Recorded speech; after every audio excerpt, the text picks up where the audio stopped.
never be afraid to go back to base. Some of you might remember my first videos with Chloe when she first started coming for drop-offs, and she started off just like this, in my arms, just watching things, smelling things, seeing things, including dogs. But today, one of the first things I heard was that she was having a bit of an off day. So why rush? Why go through things in the way that might be a little bit tougher for her? There she sees the dog, but she's quite attentive, as you see. And she just walked on. If she was on all four on the ground, she might have barked. She might have felt some type of way. But if she's having an off day, or if she's just not feeling 100, there, she might have done that. Why go through it? Let's start off easy. Let's start off in a way that feels doable. Something else that's very important to think is enrichment. When your dog is having an off day, or any day, really, have they gotten their enrichment? Have they gotten what they need in terms of activities? Activities are not just good to burn energy, they're also good to make your dog feel good. And so, anytime that we're working with any dog, or spending any time with a dog, let's start with fun. Yes, activities that we can feel good about.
Find it.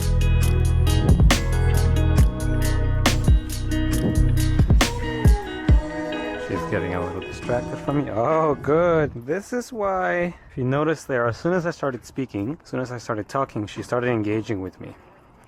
The more I say things, yes, at the right time, the more she can associate my voice with engagement, with being together. If I was to talk to her all the time, especially if she's not hearing me, and that could be because there's some form of distraction or because she's not feeling 100%. If I was talking to her all the time, my voice would have less and less of a meaning. And so what I tend to do, obviously I'm speaking here to talk to the camera, but otherwise, if we're doing activities or if it's just her and I'm not recording, I'm not saying anything. My tone is different from when I'm talking to her and when I'm just speaking to the camera for the video, and she knows that. So for example, Chloe, come on, let's go over here. Yes.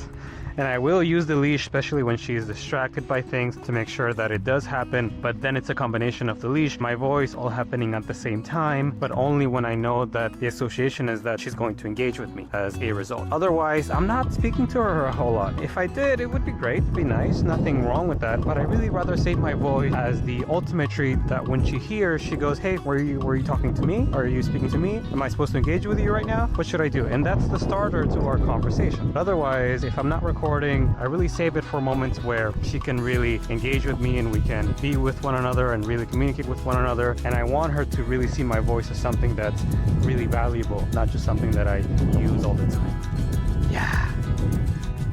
The tone too, she knows. Good job.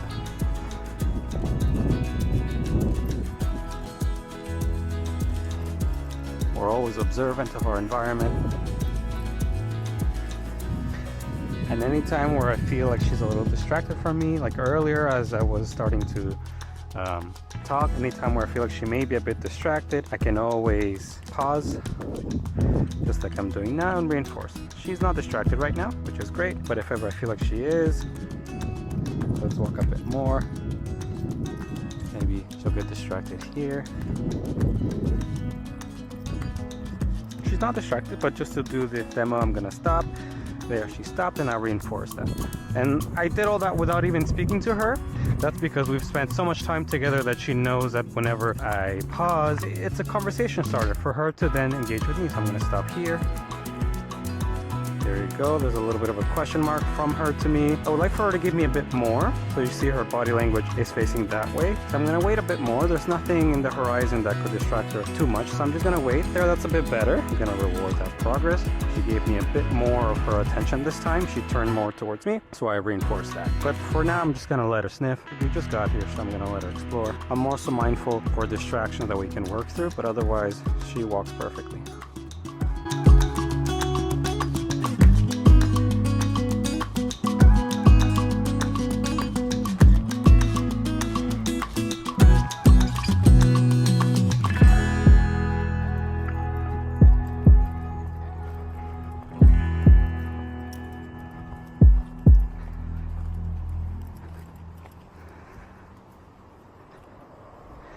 I pick quiet streets more often than not for good reason. One, there's less dogs or people or just distractions in general. So if I have a dog that's either nervous or shy, or one that gets overstimulated, and that can be in 20 different ways. Either they disconnect from me, or they just start pulling, they bark, they whine, they get nervous. Overstimulation can take a lot of different forms, but that's obviously more likely to happen in environments where there's a lot more happening. So I practice oftentimes just working in environments that are quite neutral, calm, mellow, like this street here. Just to focus on being together, on bonding more than anything. Oh, I like that eye contact. Let's see if she'll give me a little bit more of it soon, and I can of course reinforce that. But she's just curious, she's just looking, she's taking in the environment. Nothing wrong with that.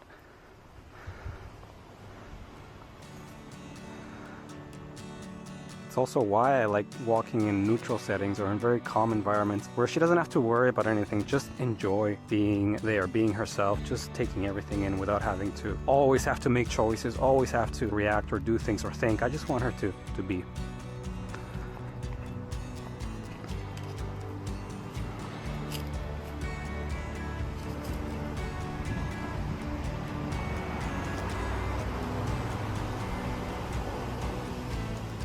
Chloe, let's go.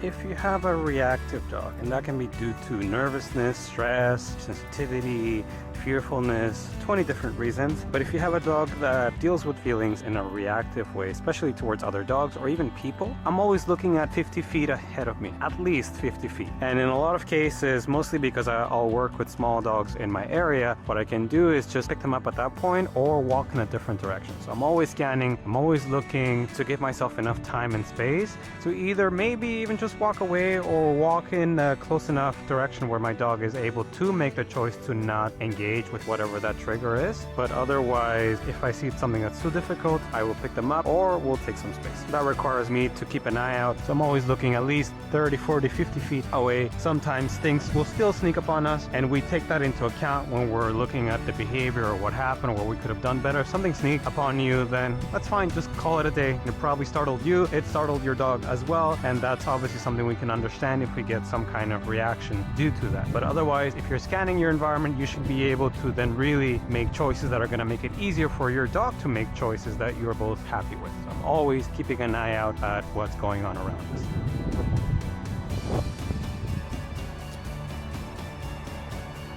As we are walking towards a busier area, she's getting a little bit more distracted, a little bit less eye contact in my direction. So what I'm going to do is I'm going to stop here, and she goes, "Hey Carlos, why did you stop?" And I can reinforce that. Yeah, good. And we can walk on.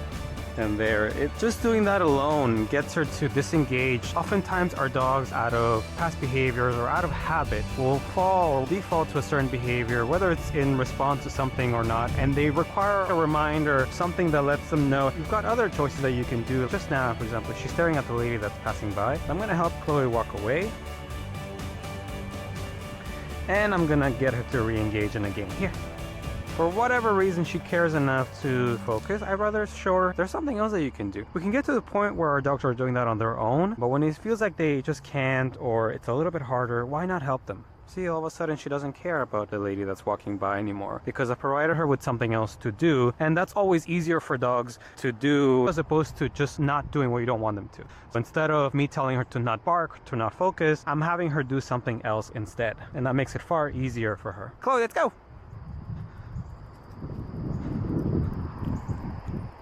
Got a big dog right there. Oh, we don't see it anymore. Here, find it. There it is. She's busy with her game. This is a lot of leash, so I'm trusting Chloe quite a bit.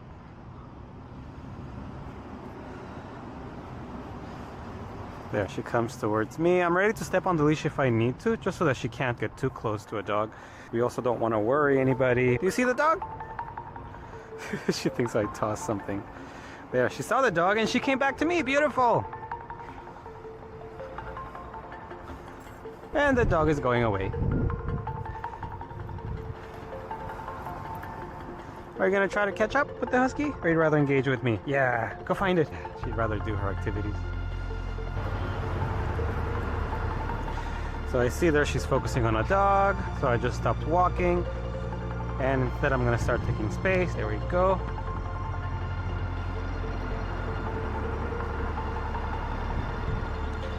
Oh, good. She saw the dog again. Gonna reward that. Maybe one last look in that direction of that dog. She looked, but she moved on. Chloe, let's go. Here, find it. Yeah. Good job.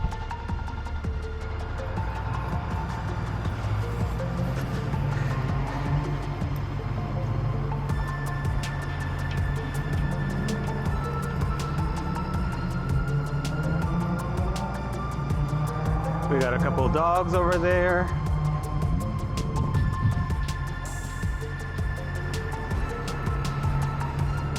Come on. She's looking in that direction, but she's not really, I don't think she has noticed them yet. Just a pair of pugs.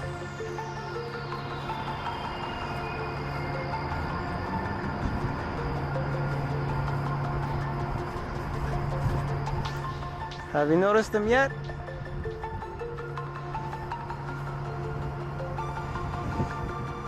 Find it.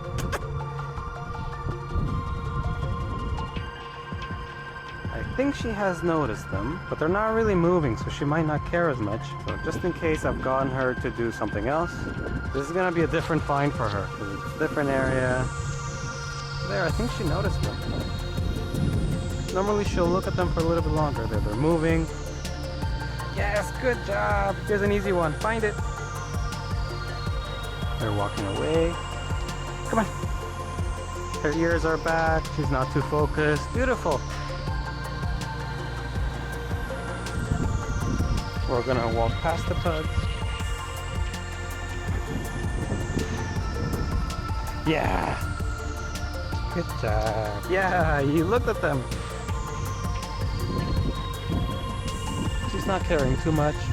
It's good. We want to create either a sense of neutrality or reactivity with the idea of dogs. Yo, good, good, good. Yes. That was a big one. There's a puppy or a dog, so focus here. Yes, clearly that meant a lot because that dog was storming out of that door. Even I felt it.